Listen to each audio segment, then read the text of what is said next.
Je suis Nathalie Régnier-Kagan, je suis architecte diplômée depuis 89, si je ne me trompe pas, et j'exerce en tant qu'architecte à mon propre compte depuis 92 avec Michel Kagan jusqu'en 2009, et depuis sa disparition, je poursuis l'agence. L'idée d'être architecte est venue assez tardivement, je dirais, puisque mon grand rêve, c'était d'être créatrice de mode. J'ai étudié à Paris-Belleville, donc à l'école d'architecture de Paris-Belleville. Je suis allée chez Siriani tout de suite. J'ai été séduite par son discours et, euh, et ce qu'il disait, hein. Le contenu de sa pensée me plaisait, m'intéressait.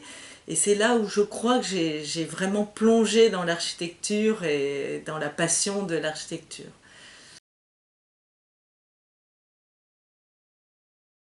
C'était un rêve que j'avais depuis le début de mes études. Je dirais franchement, les maisons de Richard Meier ont été pour moi aussi des moteurs j'étais captivée par cette architecture, et quand je les regardais, je me disais c'est ça que je veux faire. Et au final, j'ai appris à le faire grâce à Henri Siriani. Et donc, une fois diplômée, la première chose que j'ai fait, c'est faire une demande de bourse, et que j'ai obtenue de l'AIA, l'American Institute of Architects.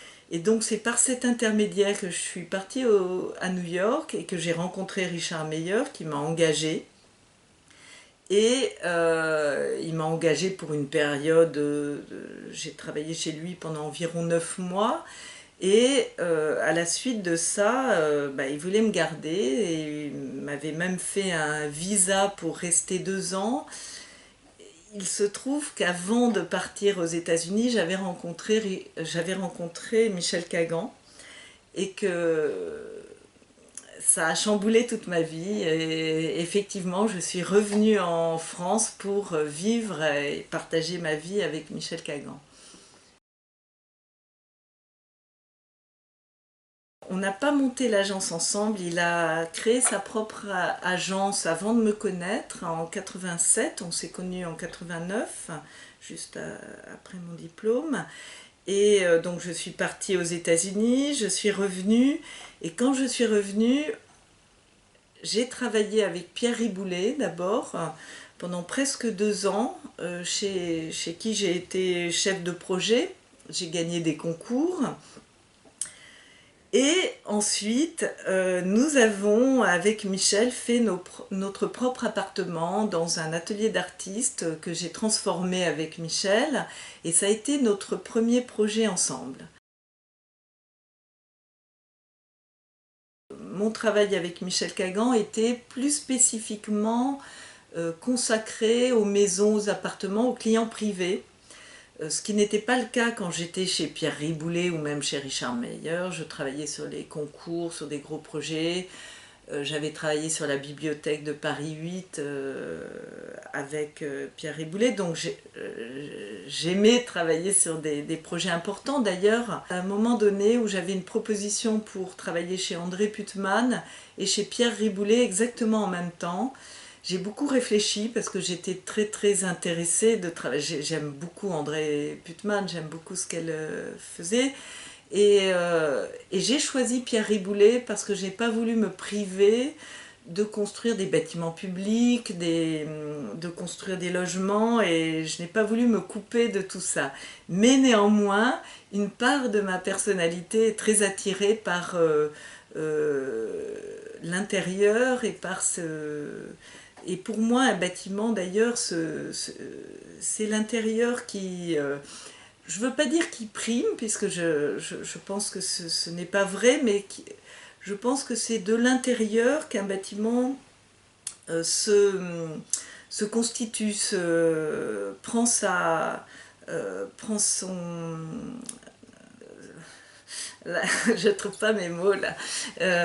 Donc c'est de l'intérieur qu'un bâtiment prend sa dimension humaine, on va dire, sa relation à l'homme. Voilà, c'est ça. Donc l'espace urbain est très important. Un espace urbain doit se prolonger à l'intérieur d'un bâtiment. Et je pense que c'est cette mise en forme et de l'espace intérieur qui prolonge l'être humain en fait. Et donc c'est vrai que dans la maison individuelle, pour moi c'est un prolongement aussi de l'homme, c'est sa propre maison, c'est l'espace qui nous entoure, c'est comme un prolongement de notre corps ou du vêtement, donc c'est là où on revient au vêtement, mais c'est pour se sentir bien dans un espace, il faut avoir se sentir bien son corps doit s'y trouver bien. Donc ça c'est une compréhension que j'ai toujours eue. D'ailleurs quand j'ai fait mon diplôme, c'était déjà un sujet de un sujet de recherche pour moi, le travail de l'espace en relation avec l'espace du corps.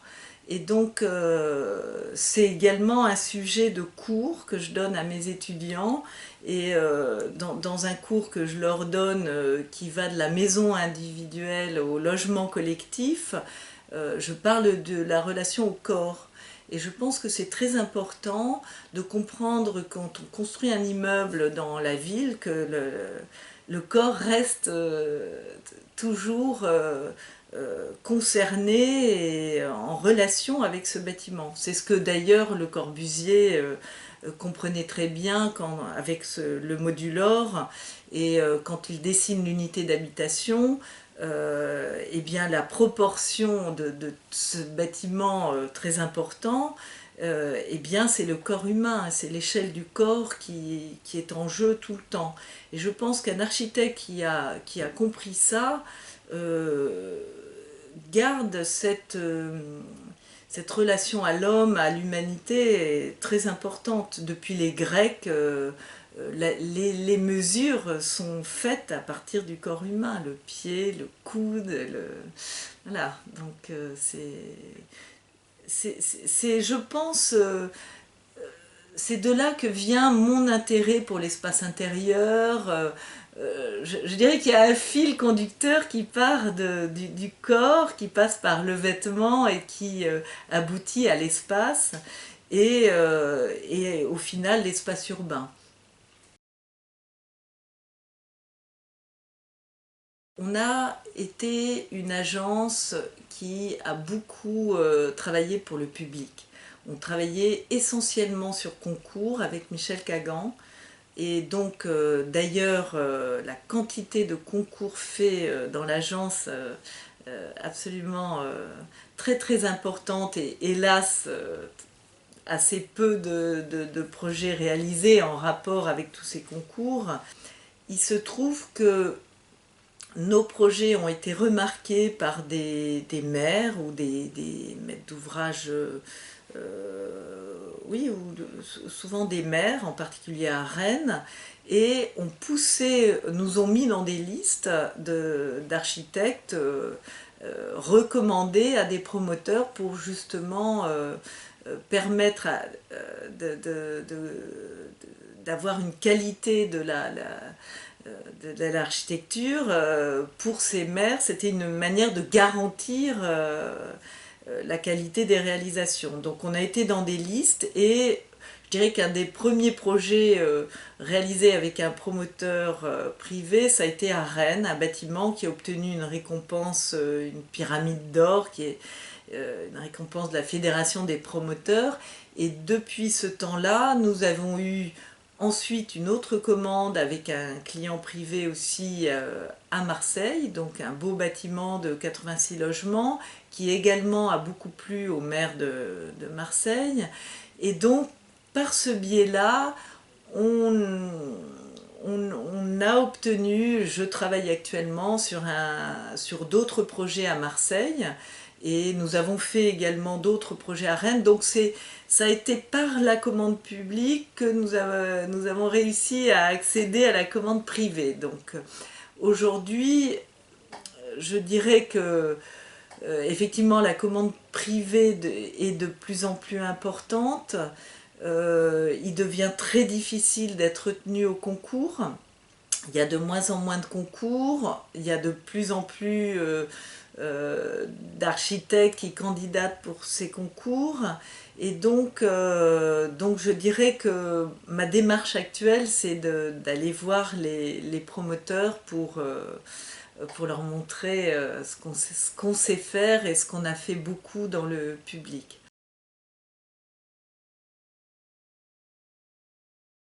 J'avoue que quand on arrive à trouver la personne complémentaire avec laquelle on peut travailler, c'est fantastique parce que les capacités sont décuplées et j'avoue que la disparition de Michel Cagan a été très compliquée, très difficile pour moi, d'une part d'un point de vue personnel. Perdre son mari et le père de ses enfants, c'est quelque chose je pense, c'est un grand malheur dans une vie, mais également une personne avec lequel je m'entendais très bien en architecture, c'est-à-dire j'avais une admiration et une confiance et qui je pense était mutuelle, partagée, et donc du coup cette complémentarité est une vraie lacune. Je dois dire que je pense que le monde des promoteurs, puisqu'on en parle, le monde de la promotion privée, pour moi, est un monde très masculin et très fermé, qui fonctionne sur le relationnel, ce qui n'était pas le cas dans la commande publique, où les femmes sont beaucoup mieux finalement traitées, puisque si on gagne le concours, qu'on soit homme ou femme, c'est le projet qui gagne. Donc là, on a une chance. Alors que dans la commande privée, le relationnel est très important, et dans le relationnel, on sent que les hommes aiment bien rester entre eux. Et donc là, je me sens effectivement un petit peu en difficulté. Il est vrai que dans le milieu des promoteurs, quand on se présente, il y a forcément une notion de séduction. Et cette séduction, ça devient compliqué entre hommes et femmes. Il vaut mieux se séduire entre hommes ou entre femmes, c'est plus facile puisque les relations sont plus, je dirais, c'est quelque chose de convenu et c'est vrai que c'est très compliqué d'arriver à séduire sans séduire, en fait. C'est ça, peut-être ma difficulté. C'est peut-être pas la difficulté de toutes les femmes, mais c'est d'arriver à captiver par son travail et pas par ce qu'on est une femme.